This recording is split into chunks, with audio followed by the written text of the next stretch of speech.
बहुत सारे लोगों में ऐसी समस्या भी होती है जिस समस्या को वे लोग बता भी नहीं पाते हैं और छुपाने से भी उनका रोग बढ़ता रहता है, तो बहुत तकलीफ़ भरा हो जाता है और वे मन ही मन परेशान होते रहते हैं। दोस्तों, आज की इस वीडियो में मैं आप लोगों को ये जो बेशरम का पौधा दिखा रहा हूँ, इसके चौंका देने वाले औषधि प्रयोग आज आप लोग को बताने वाला हूँ, क्योंकि बहुत सारे लोग इसको जानते हैं और जहरीला पौधा, जहर वाले पौधा समझते हैं। तो मैं आप लोग को बता देना चाहता हूँ, यह जहरीला पौधा है, बिल्कुल जहरीला पौधा है, लेकिन जहरीला पौधा होते हुए भी यह अमृत के समान कार्य करता है।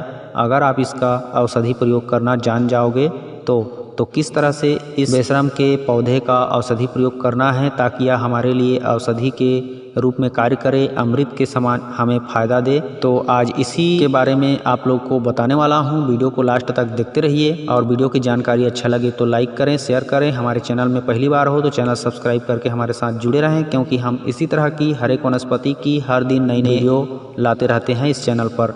तो बेशरम का पौधा सभी लोग जानते ही होंगे, पानी के क्षेत्र में पाया जाता है और इसके डंठल को, टहनी को तोड़ करके अगर किसी गीली मिट्टी में भी गाड़ देते हो तो वहाँ भी यह जिंदा हो जाता है। इस तरह से इसका जीवन चक्र चलता रहता है, कहीं भी फेंक देने से उग जाता है। अब इसके औषधि प्रयोग किस भाग को कर सकते हो उसको मैं बता रहा हूँ। इसका औषधि प्रयोग आप इसके फूल को कर सकते हो, इसके पत्ते को कर सकते हो। जहाँ तक मैं जानता हूँ ये दोनों का औषधि प्रयोग होता है और इसका खाने पीने का कोई औषधि प्रयोग मैंने आज तक नहीं जाना है। इसका सिर्फ बाहरी प्रयोग होता है जो कि बहुत ही असरदार होता है। अगर आप कभी इसका प्रयोग करने की ज़रूरत पड़े तो करके देख सकते हो। जो मेडिकल स्टोर से आप दवाई खरीद करके लाओगे और इसका जो दवाई मैं आप लोग को बताऊँगा उस दोनों को प्रयोग करके देखना, आपको इसका रिजल्ट बहुत ज़्यादा अच्छा देखने को मिलेगा। इसलिए मैं आज आप लोग को इस वीडियो के साथ ये जानकारी शेयर कर रहा हूँ। ध्यानपूर्वक सुनते रहिए, किस किस व्याधि में इसका किस तरह से प्रयोग करना है उसको मैं आपको बता रहा हूँ। तो जैसे बहुत सारे लोगों में ऐसी समस्या भी होती है जिस समस्या को वे लोग बता भी नहीं पाते हैं और छुपाने से भी उनका रोग बढ़ता रहता है, तो बहुत तकलीफ़ भरा हो जाता है और वे मन ही मन परेशान होते रहते हैं। जैसे प्राइवेट पार्ट या फिर जैसे स्त्रियों का गुप्तांग में इन्फेक्शन पड़ जाना, वहाँ पे खुजली होना, जलन होना, दर्द होना, वहाँ से किसी भी प्रकार का बदबू आना, तो इस तरह के जो महिलाओं के गुप्तांग में हो जाता है और पुरुषों के भी कभी कभी हो जाता है, तो दोनों के लिए यह नुस्खा कार्य करेगा।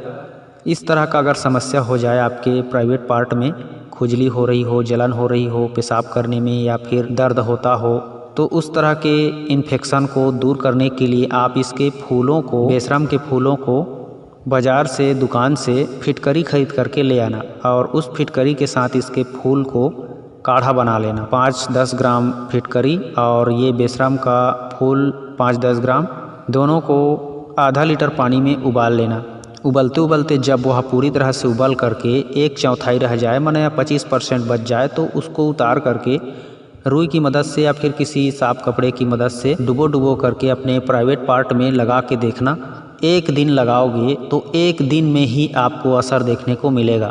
लेकिन ऐसा नहीं है कि आपको 1 ही दिन लगाना है, आपको हर रात को लगाना है इसे। हर रात को कहने का मतलब सोते समय लगा लेना है और सो जाना है। सुबह आपको बहुत ही ज़्यादा इसका असर देखने को मिलेगा। आपकी गुप्तांग पूरी तरह से साफ हो जाएगी, चिकना हो जाएगा, फोड़े फुंसी, खुजली, जलन सब बंद हो जाएगी, वहाँ का इन्फेक्शन ख़त्म हो जाता है। इस तरह से मैंने देखा है कई लोगों पर प्रयोग करके। अब इसका पत्तों का मैं और ज़बरदस्त प्रयोग आप लोग को बता रहा हूँ। जैसे कई लोगों के हाथ में सोराइसिस हो जाता है, हाथ छिलका निकलता रहता है हाथ का, और उनके चमड़ी का दमड़ी उखड़ने लगता है, चमड़ी में किसी भी प्रकार की कोई चिकनाहट नहीं रहती है, जहाँ देखो फटने लगता है हाथ में, पैर में। तो इस तरह की समस्या में आप इसके पत्तों को और फूलों को दोनों को एक साथ बराबर मिला करके उसे अच्छे से कूट पीस करके बारीक पेस्ट कर लेना। बारीक पेस्ट करने के बाद उसे आप सरसों के तेल में डाल के अच्छे से पकाना, और जब पूरी तरह से वह पक जाए, उसमें जल जाए, गल जाए, तो उसको उतार के छान लेना। और छानने के बाद आप उसमें एक मोमबत्ती ले आना खरीद करके और उस मोमबत्ती को जला करके उसमें टपका देना। टपकाने के बाद उस मोमबत्ती के टपके हुए पदार्थ के साथ इस बेशरम के जला हुआ पत्तों का तेल के साथ उसे अच्छे से मिला करके एक साथ घोल करके मिला देना, अच्छे से घोल करके।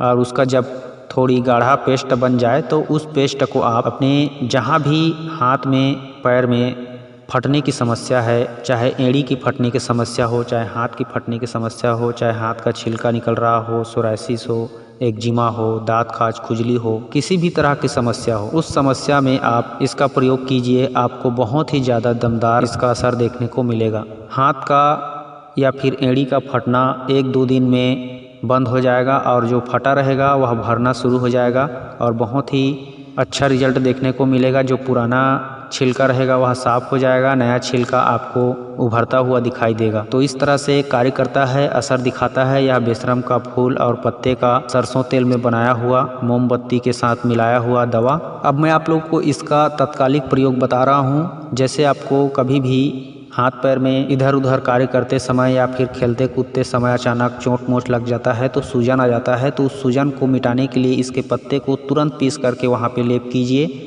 आपका सूजन 5 मिनट में गायब हो जाएगा, दर्द खत्म हो जाएगा। अगर दांत खाज खुजली में भी आप तुरंत प्रयोग करना चाहते हो तो इसके पत्ते को भी सेंधा नमक के साथ पीस करके दांत खुजली में लगाया करो।